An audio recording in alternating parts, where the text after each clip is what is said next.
feel like a proper adult. Cool. So this week and last week have come about after Jamie and myself read a book by an American pastor called Tim Keller, Hidden Christmas. And we realized that sometimes we can miss how amazing the story of Christmas is just through getting caught up in the tradition and the familiarity. So last week we were looking at the threat of Christmas and how it's actually a lot more threatening than we could imagine. The Christmas story means that we lose our crown, we lose our right to name Jesus and ourselves, and we lose our call. And we thought of 3 ways in which you could respond, and we suggested that it could have been so repenting from being your own boss, from naming yourself, repenting from naming Jesus the wrong thing, and making a commitment to lose your cool if need be. So this week we're going to be looking at the wondrous aspect of the Christmas story. And today, I don't really see myself as much as a teacher. So it's not so much him, and we're all probably quite familiar with the story of Christmas, but our hope today is that God really captures your heart so that the real wonder of Jesus coming can filter through. So the 3 things that we want to look at today when thinking about the good news of the Christmas story is knowing the news, loving the news, and sharing the news. So let's roll back the years. A newborn baby's crying tears, and his conception was nothing like his peers. Angels announced his birth while animals probably witnessed it.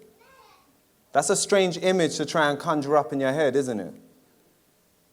He's a king, but nothing at face value would suggest it. And he wasn't quite the king that the people expected. Not the easiest on the eye, no actual throne, no fancy fortification that he could call home. People thought that he was an illegitimate child, which left him and his parents being reviled. The story's crazy if we actually think about it, but the reality is that I couldn't live without it. Get it straight anyway.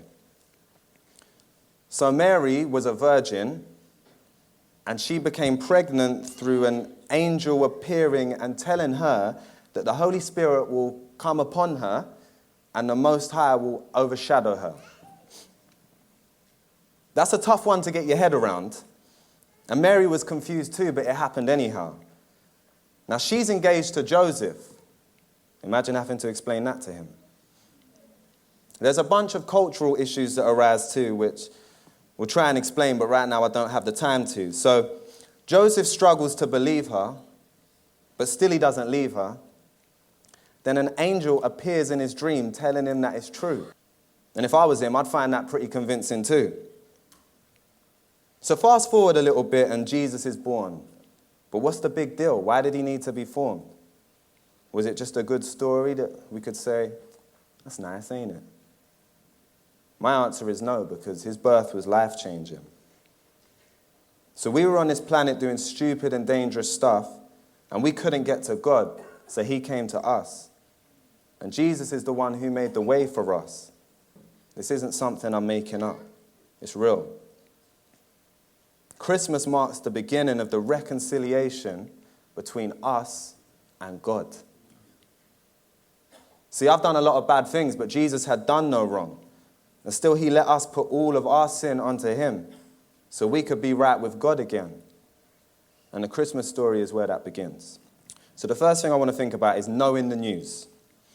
In Isaiah chapter 9, verse 6, it says, "For to us a child is born, to us a son is given, and the government will be on his shoulders, and he will be called Wonderful Counselor, Mighty God, Everlasting Father, Prince of Peace."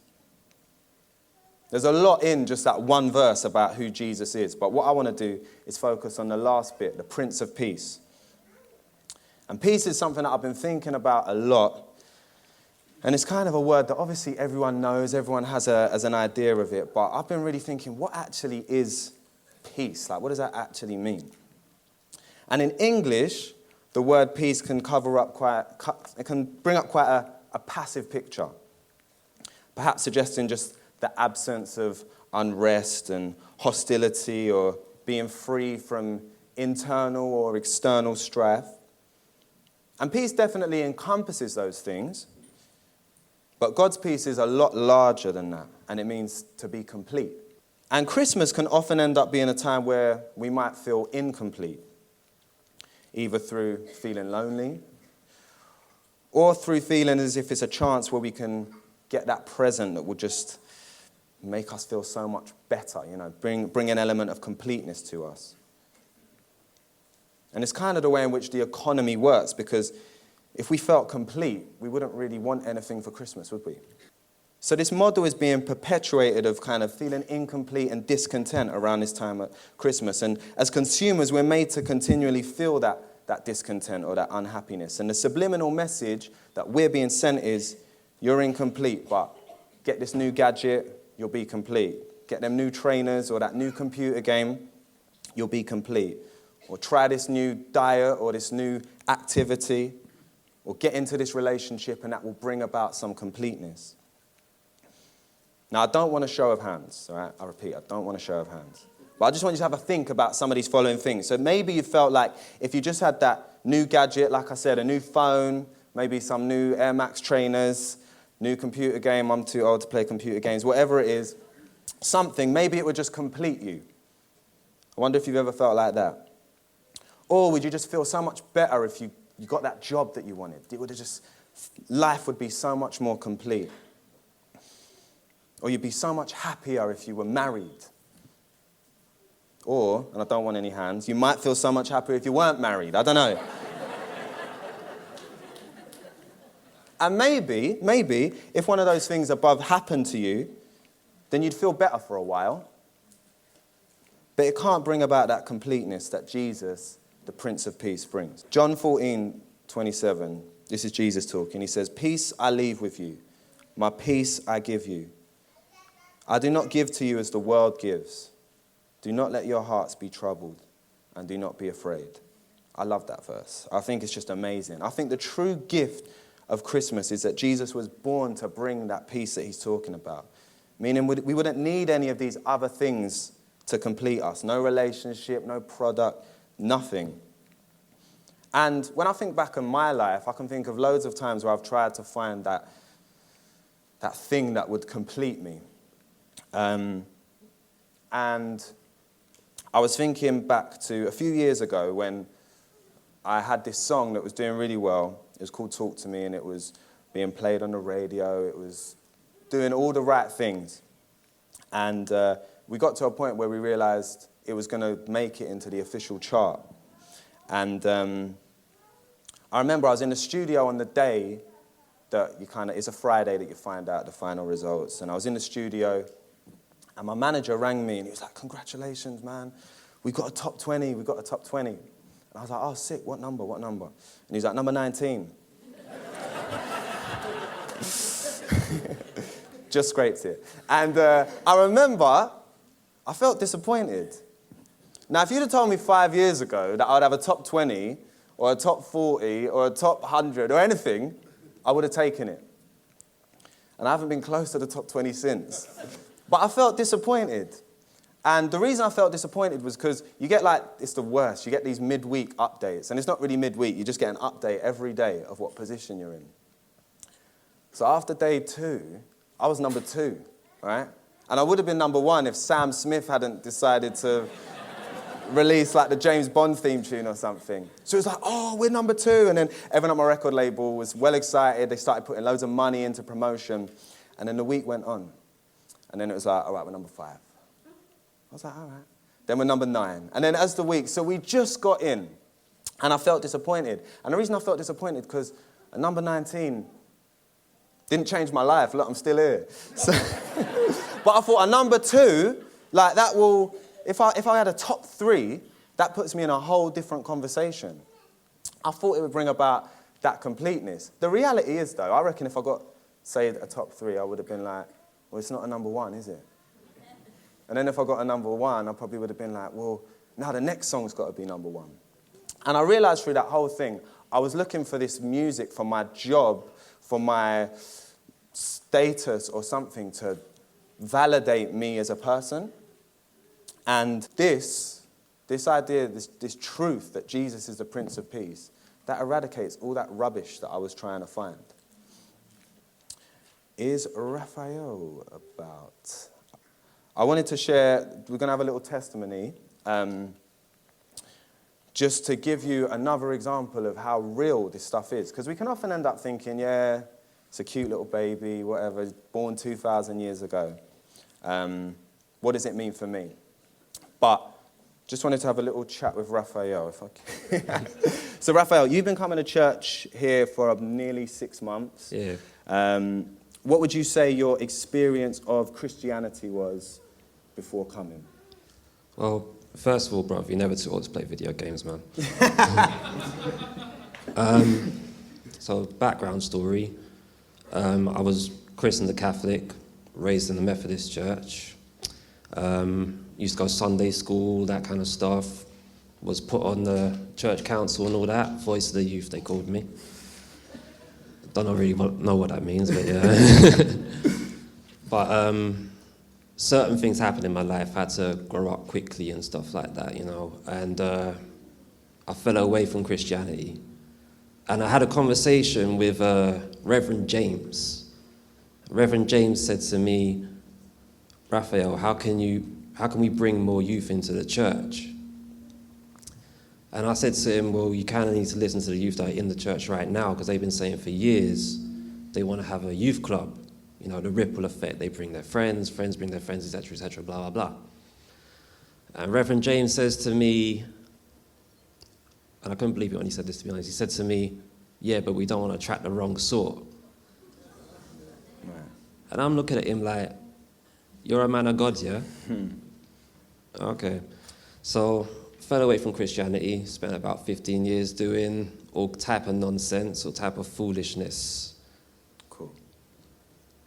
So, something happened earlier this year.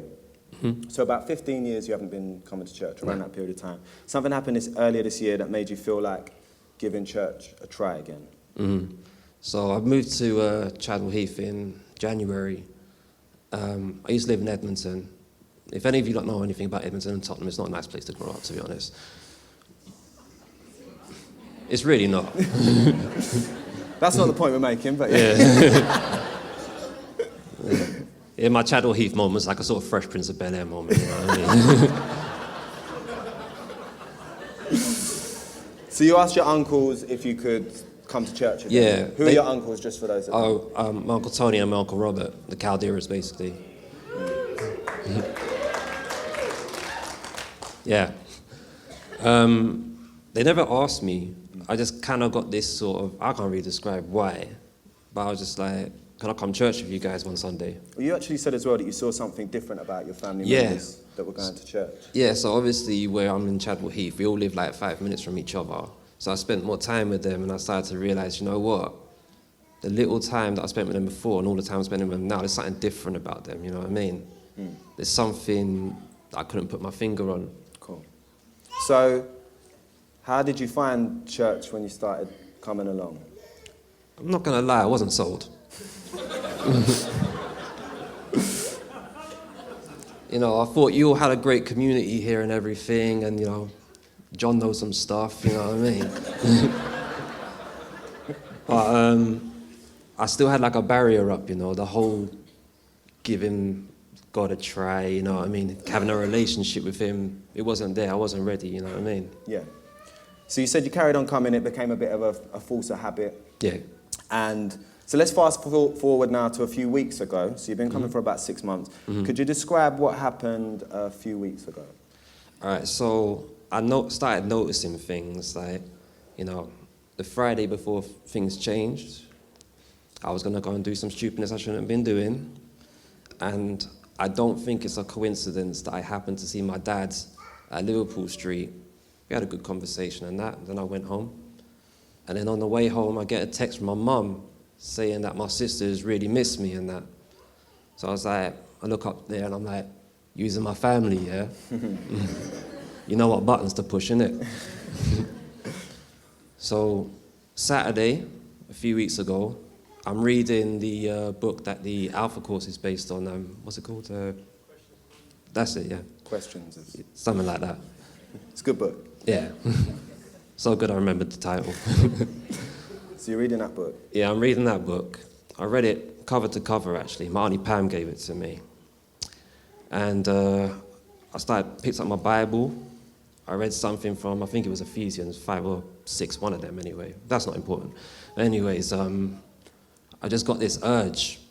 I can't describe what happened, or even if it was me doing it, but I just got this urge, and I just, in my bedroom, got on my knees, and I said, if you are there, if you can hear me, I am not running my life in any way, shape, or form well on my own.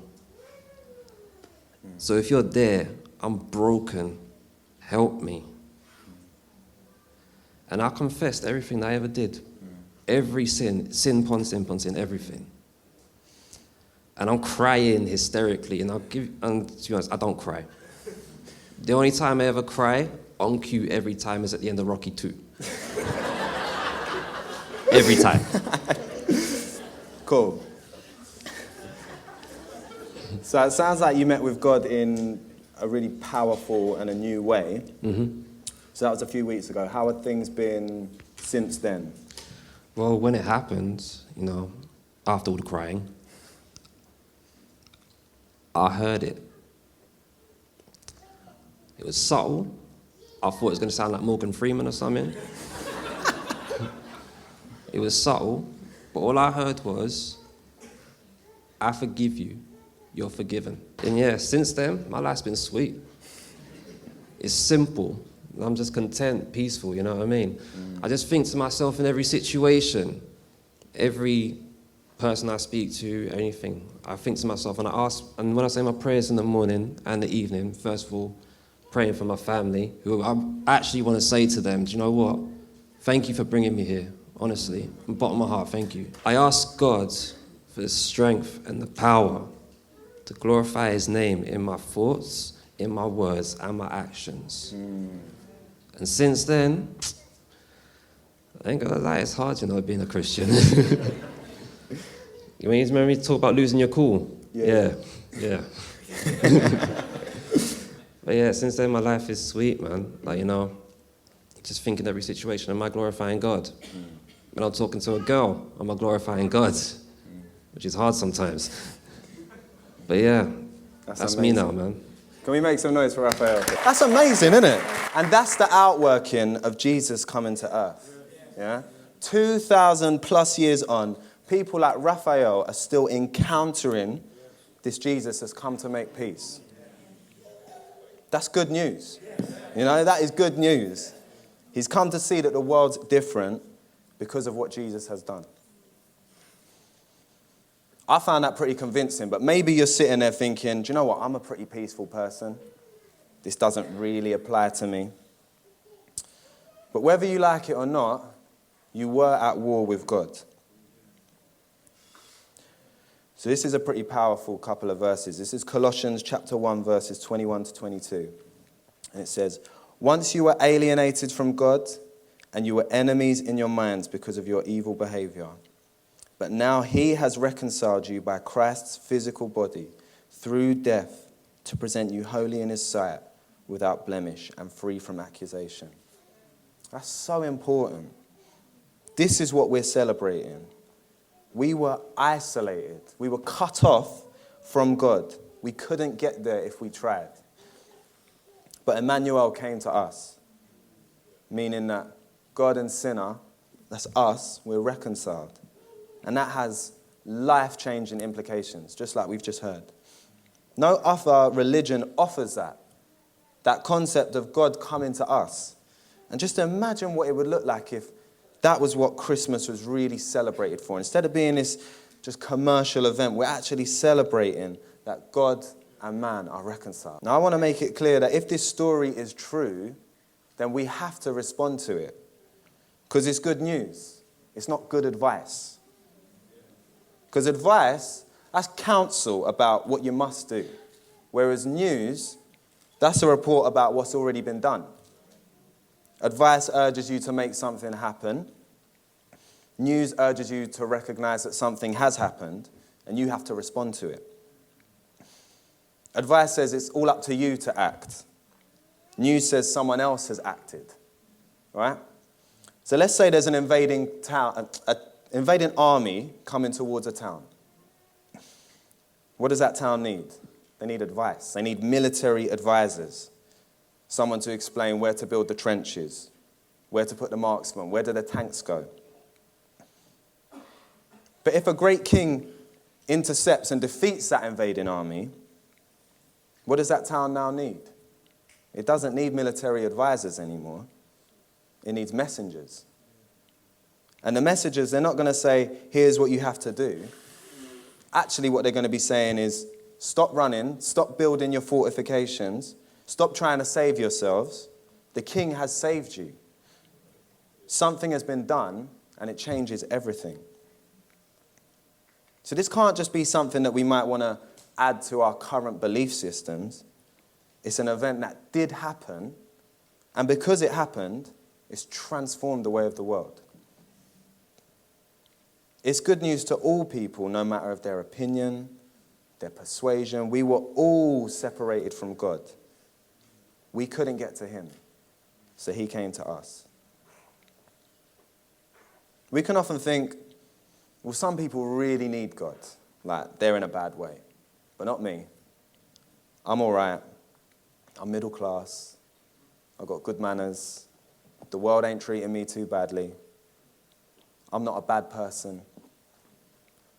But that's not true. The reality is this is good news for everyone, and it has to have an impact on everyone. It's not tips on how to improve your life. The reality is we're now living under the reign of a new king who has brought in a new kingdom, and things now operate in a radical. Okay, so there's a couple of bits about Mary's response that I want to use right now. So this is when the angel first comes to talk to her in Luke 1. The angel went to her and said, "Greetings, you who are highly favored, the Lord is with you." Mary was greatly troubled at his words, and wondered what kind of greeting this might be. But the angel said to her, "Do not be afraid, Mary. You have found favor with God. You will conceive and give birth to a son, and you are to call him Jesus. He will be great and will be called the Son of the Most High. The Lord God will give him the throne of his father David, and he will reign over Jacob's descendants forever. His kingdom will never end." "How will this be?" Mary asked the angel, "since I'm a virgin?" So that's when she first talks to the angel. And then we jump down to Luke 2, and the shepherds have just come to see Jesus. When they had seen him, they spread the word concerning what had been told them about this child. And all who heard it were amazed at what the shepherds had said. But Mary treasured these things and pondered them in her heart. The shepherds returned, glorifying and praising God for all the things that they had seen and heard, which were just as they had been told. Now, the stuff that Nick was just kicking off then, that knowing the news is such good news. It's incredible. But we're called not just to know the news, but we're called to love the news. And that's where a miracle can really happen for us, because you guys have all done these stories, all heard this stuff thousands of times before. And when me and Nick were preparing, we were saying, you know what, there's no way we can make it so that you love it. It's got to be something that God does.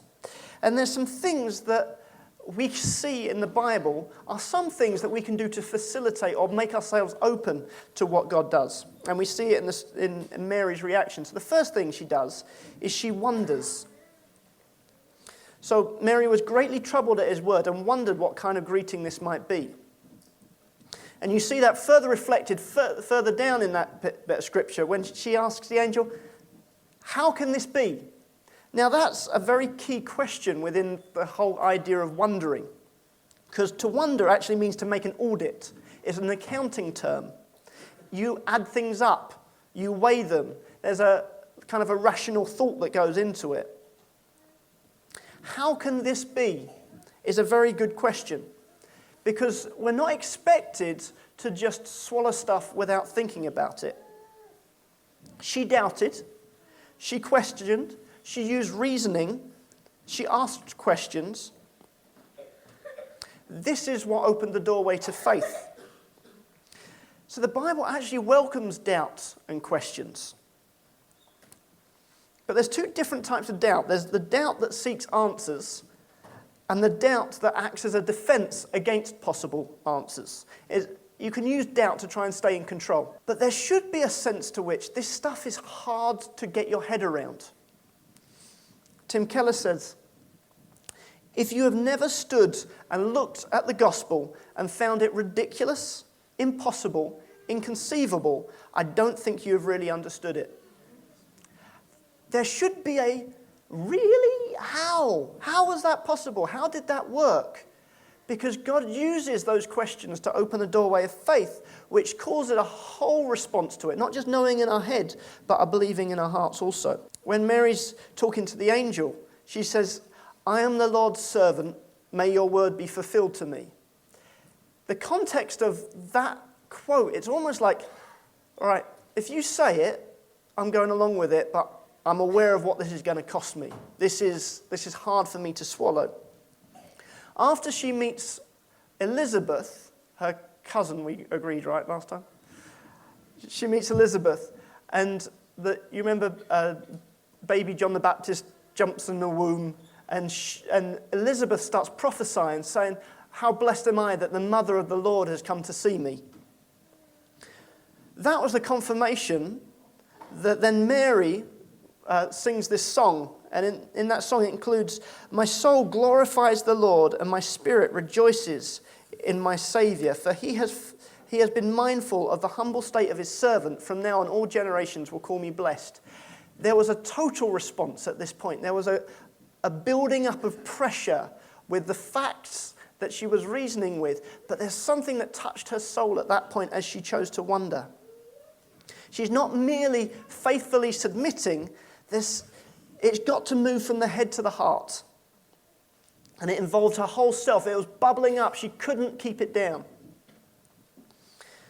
And we should all have that kind of reaction when we're looking at the gospel, that kind of question of, I, of all people, have been loved and embraced by God. You did it for me. You came for me. I will be considered blessed of every generation. You gave such a huge gift to me.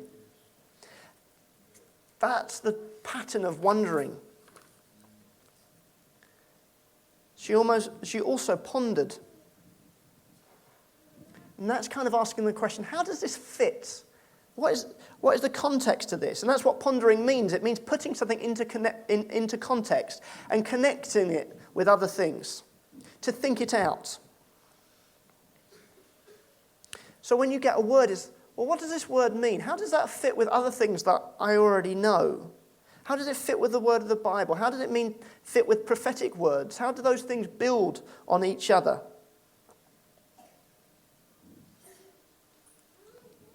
It says in Psalm 119, verse 130, the unfolding of your word gives light. And it's like that sense of kind of, let's keep unpacking this and seeing what's there. Tim Keller says, what looks like a simple statement when pondered can be discovered to have multiple dimensions of meaning and endless personal application, far more than could be discovered with a cursory glance. All my life I've looked at Christmas with a cursory glance, and I'm being challenged to look at what is this gospel, what is the beginning of this message, and what are the implications of that. We've just spent 2 weeks looking at it now. In the book, Tim Keller gives an example of being given a Bible verse in one conference, and it was, follow me and I will make you fishers of men. And then the person leading the seminar said, now I'm going to give you 30 minutes to write every thought that you have related to that verse. And so everyone just goes into silence and they're writing. And he said, I've seen this verse quite a few times, and within 5 minutes I thought I was done.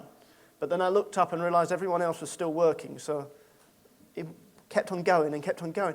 And suddenly he started to see things that he'd never thought of before. And at the end of the session, the person leading the seminar said, okay, put your hands up if you'd seen something you'd never seen before. Okay, put your hands down if that came within the first 5 minutes, within the first 10 minutes, within the first 15 minutes, within the first 20 minutes, within the first 25 minutes. 90% of the hands remained because it was in the last 5 minutes that those truths started to drop down because they were unfolding and discovering. And there's a real... With our culture, we like things instant and we like to have quick emotional kicks out of stuff. But there is something about allowing the building of faith, like we see with Mary, where actually there's an intentionality of, God, I want you to speak to me. I want to get all these things. I want to ponder these things. Then it says that she treasured the things that were said by the shepherds. So everyone else was amazed, but she treasured these things. So that's about savoring. So keeping the flavor going, keeping something alive, letting it affect us deeply. And that's when we start to, we savor by saying, if this is really true, what does it mean for me? What's the application? How would life be different if I really believed this from the bottom of my heart? How would it change the way that I think, the way that I feel, and the way that I act? How would it change my relationships? How would it change my attitude to God? To treasure something, you put it on display, but you also protect it at the same time. Only the trusted may touch it. So let's have a little practice. I'm still learning this, so I'm not very far ahead. Just had a little bit of time to think about it. So let's take this scripture. The virgin will conceive and give birth to a son, and they will call him Emmanuel, which means God is with us. With us. Now, there's another bit in the Bible, this is making that connection, where Jesus calls his disciples so that they might be with him. Okay, so there's that same kind of concept.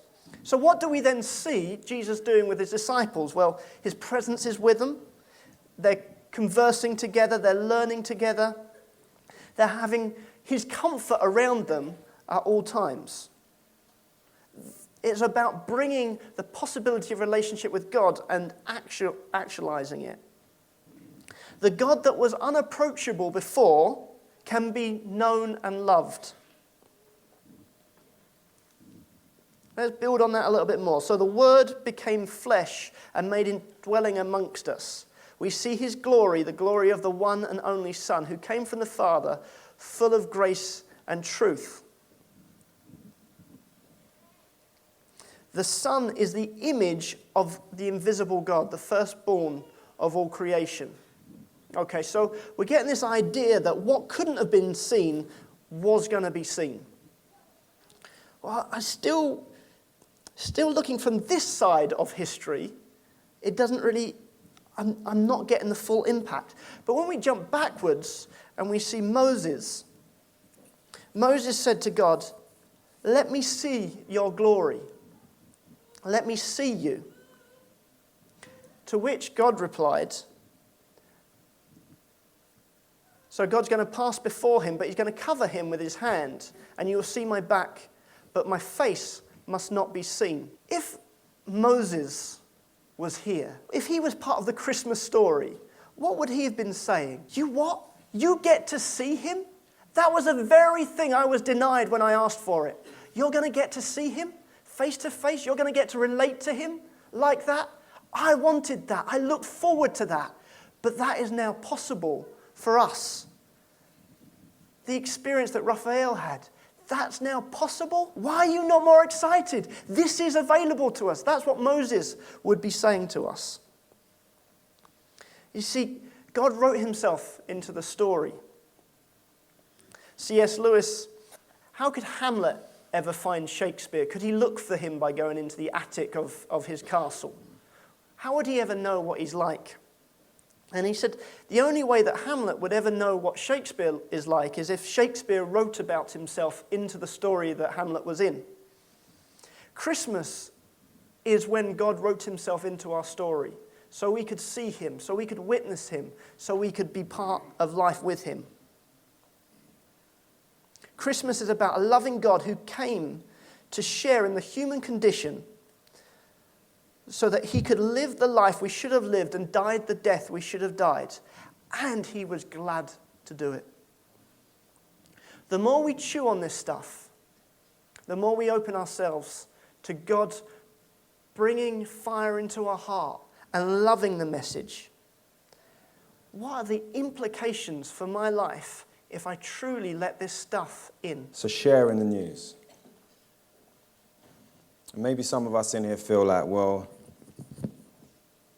who am I to share this news? I'm a far from perfect person. I'm a flawed individual, or just, it's not for me to do.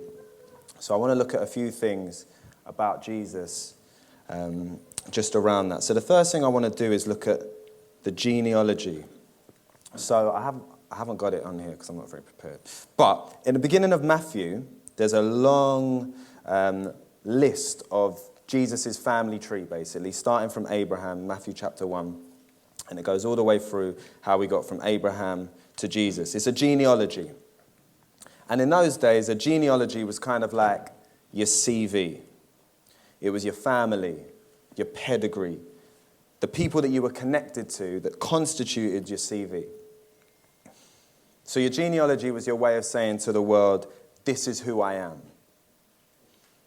And the purpose of it was to impress onlookers with the high quality and respectability of your roots. You know, look at the stock that I come from.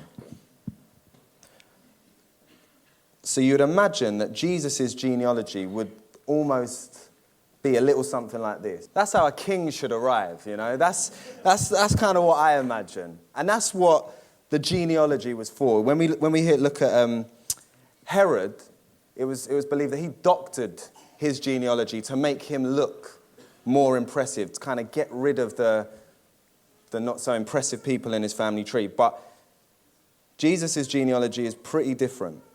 So we haven't got time to go all through it, but just to give you an overview of some of the people in Jesus' genealogy. So you've got Rahab, she was a prostitute. Solomon, he was a polygamist. He had over 700 wives, 300 concubines. Manasseh, who was a pagan worshipper, practiced witchcraft, he worshipped stars, he done all sorts. Oh, you got David, who's King David. You know, you suddenly think, all right, this is what we're after. But even when you look at David, in his genealogy, it highlights one of the bits that he would have liked to forget. So it says, David was the father of Solomon, whose mother was Bathsheba, the widow of Uriah. So Bathsheba was someone who David impregnated, and she was the wife of one of his most loyal soldiers, Uriah. And he then got Uriah killed in order to cover up this sin. So we can see, even in the genealogy, when there's someone mentioned who we would have liked to probably highlight as a good thing, they're highlighting the fact that David was a very, very flawed individual. And it was out of this dysfunctional family that the Messiah came. So we've got adulterers, adulteresses, incestuous relationships, prostitutes, cultural outsiders, racial outsiders, gender outsiders. And the Bible doesn't cover up all of these broken people in Jesus' family tree. Jesus didn't hide the embarrassing parts of himself. He promoted them. So if you think that you've got something that disqualifies you from sharing this message, from being part of this, it doesn't. But also, if you think you have something that might qualify you, that makes you great, it doesn't. Jesus' genealogy highlights that we are all qualified because of what he did, not because of anything that we've done. And he's not put at disadvantages because of our weakness. So in conclusion, it might be that you've heard the good news and you're thinking, you know what, I've not responded to this. I need to respond to it. It might be that you thought, you know what, I've kind of taken this stuff for granted. I've not really looked at it. I've not thought about it. I've not allowed it to evoke a response from me. And that's about asking God, come meet with me allow this stuff to become live, that I would love it. And it might be that you've always thought that you've disqualified yourself from being able to share the gospel. Well, God's not afraid of you. He's not ashamed of you, because actually in the very weakness are the things that he uses to show his strength.